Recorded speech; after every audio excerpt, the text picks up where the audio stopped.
అందరికీ నమస్కారం అండి. ఈరోజు మైగ్రేన్ తలనొప్పి. ఈ మైగ్రేన్ తలనొప్పి ఎందుకొస్తుంది? ఆయుర్వేద శాస్త్రంలో మనకు చెప్పబడింది ఏంటంటే, వాత దోషము, పైత్య దోషము మరియు కఫదోషము. అంటే వాత, పిత్త, కఫదోషములు దూషించబడి ఈ యొక్క 3 దోషములు శిరస్సును ఆశ్రయించినప్పుడు శిరోవేదన అంటే తలనొప్పి కలిగిస్తుంది. ఈ తలనొప్పి ఏ ఏ సందర్భంలో వస్తుందంటే, మన ఉదయం సూర్యుడు ఉదయించేటప్పుడు ఈ సందర్భంలో ఎక్కువ వీళ్ళకి ఈ తలనొప్పి కను బొమ్మల మీద, కను రెప్పల కింద లేకపోతే నుదురు భాగంలో వస్తుంటుంది.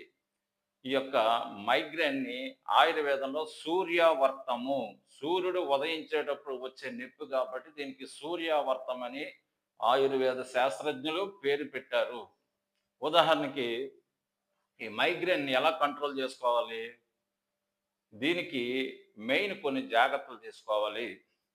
ఈ మైగ్రేన్‌తో బాధపడుతున్న వారు ఉదయం పూట సూర్యుడి యొక్క వెలుతురుని గాని, లేదా పక్కన ఏదన్నా ఎవరైనా శబ్దం చేస్తుంటే, ఉదాహరణకి టీవీ గాని, లేకపోతే వేరే ఏదైనా సెల్ ఫోన్‌లు పెట్టి డిస్టర్బ్ చేస్తుంటే వీళ్ళకి పడదు. నెక్స్టు వీళ్ళకి ఉదయం పూట ఎక్కువ తలనొప్పి రావటం వలన వీళ్ళ కళ్ళెదర సుడులు వలె అంటే దారపు పోగులు ఎలాగైతే మన గాల్లో కనపడుతుంటాయో, ఆ విధంగా వీళ్ళ సుడుల్లాగా రావటం, తద్వారా వామిటింగ్ సెన్సేషను, ఒక్కోసారి వాంతులు ఎక్కువవుతాయి. ఈ పైత్య దోషం తగ్గేదాకా వీళ్ళు ఇలాగే బాధపడుతుంటారు. కాబట్టి మైగ్రేన్ హెడేక్ అనేది చాలామంది యొక్క బ్యాడ్ ఒపీనియన్ ఏంటంటే ఇది తగ్గదు అనుకుంటారు. లేదు, ఆయుర్వేదంలో చాలా మంచి మందులు సూచించబడినవి. ఈ యొక్క సూర్యావర్తము అంటే మనకి ఈ మైగ్రేన్, ఇంగ్లీష్‌లో మైగ్రేన్ అంటాం మనము. తెలుగు భాష సూర్యవర్తం దాన్ని. ఈ మైగ్రేన్ పూర్తిగా తగ్గుతుంది. కొంచెం కష్టపడాలి. అంటే ఆహార నియమాలు పాటించుకుంటూ ఈ మందులు తీసుకుంటుంటే ఈ పూర్తిగా ఈ సూర్యావర్తం అనే మైగ్రేన్ పూర్తిగా తగ్గుతుంది.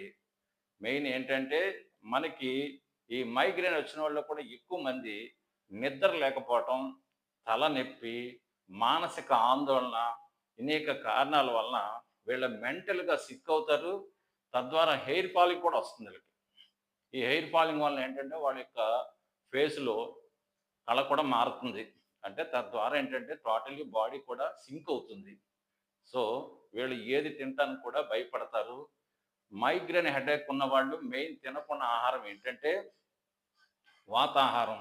వాతాహారం అంటే non veg of food.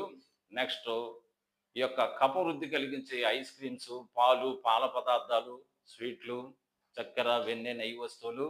Next ఈ యొక్క ఈ దోసకాయ, సొరకాయ, బెండకాయ, దొండకాయ లాంటి జిగురు కలిగిన వస్తువులు తినటం వల్ల కూడా వీళ్ళకి కఫవృద్ధి జరిగి ఫ్రీక్వెంట్‌గా ఈ యొక్క మైగ్రేన్ వామిటింగ్స్ స్టార్ట్ అవుతాయి. అలాగే విపరీతమైన కారం, పులుపులు తిన్నా సరే వీళ్ళకి ఈ పిత్త ప్రకోపం అంటే రక్తంలో వేడి పెరిగి, అలాగే నాన్ వెజ్‌లో మెయిన్ చికెన్ ఏంటంటే చికెన్ ఒకటి, ములక్కాయ ఒకటి, గోంగూర ఒకటి విపరీతమైన వేడి చేసి వీళ్ళకి శిరోవేదన ఇంకా ఎక్కువవుతుంది. కనుక మైగ్రేన్ తగ్గదలుచుకున్న వారు ఫస్ట్ తగ్గించుకోవాల్సుకున్న వారు అంటే ఈ తలనొప్పి వలన బాధపడేవారు కంపల్సరీ అవాయిడ్ చేయవలసిన ఫుడ్ ఏంటంటే నేను చెప్పిన ఆహారం. ఇవన్నీ ఆహార నియమాలు పాటించి ఔషధ సేవన చేస్తే మైగ్రేన్ పూర్తిగా తగ్గుతుంది. 100% గ్యారంటీ డ్రగ్స్ ఉన్నాయి.